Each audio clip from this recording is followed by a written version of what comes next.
Korang mungkin dah biasalah dengan pelaburan individu stock, ETF ataupun REITs, tapi pernah tak korang explore tentang DLC? Jadi guys, DLC ini adalah singkatan untuk Daily Leverage Certificate. Senang cerita, dia adalah produk yang akan ikut pergerakan sesuatu aset ataupun indeks tapi dengan leverage harian. Maksudnya DLC ini akan amplify naik turun market untuk hari itu sahaja. So let's say kalau market naik hari ini, maka dia akan amplify lah kenaikan keuntungan hari itu. Tapi kalau market turun, dia akan amplifykanlah juga kejatuhan pada hari itu.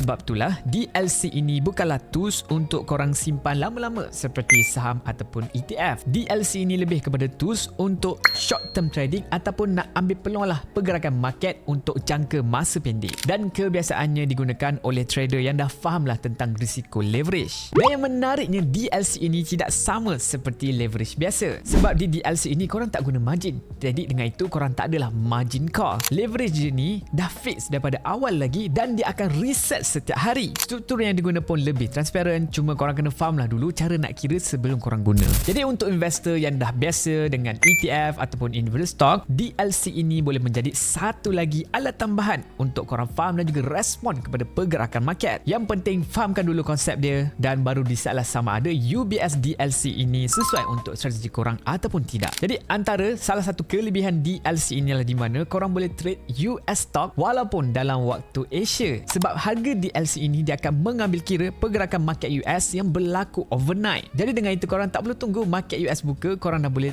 trade terus. Dan sebagai contoh, UBS baru saja launch US Index DLC yang mana dia akan ikutlah pergerakan indeks US dengan leverage harian dan boleh didagangkan waktu Asia. Jadi ini adalah antara pilihan DLC yang korang boleh explore. Tapi korang kena faham betul-betul lah apakah risiko leverage yang terlibat. Jadi guys, kalau korang nak tahu dengan lebih lanjut, korang boleh chat saja profile Daus and then masukkan kod DAUSDK37 untuk akses new user benefit termasuklah voucher dan juga Apple Stock termasuk tertaluk pada terma dan syarat. Semua detail pasal benefit korang boleh akses di platform nanti. Jadi guys, macam biasa Daun ingatkan, ini bukanlah financial advice. Korang kena buat research sendiri dahulu sebelum korang membuat decision lah untuk membuat apa-apa keputusan pelaburan. Dan kalau korang ada apa-apa soalan, korang boleh tanya saja di ruangan komen. Dan jangan lupa like video ni, follow Daus, share lah video ni kepada kawan-kawan korang yang dah bosan melabur dalam ETF ataupun stock ataupun REIT. Maka nak cuba benda baru, korang boleh share video ni kepada mereka. Jadi guys, itu saja. Jumpa lagi korang semua pada video akan datang. Ciao.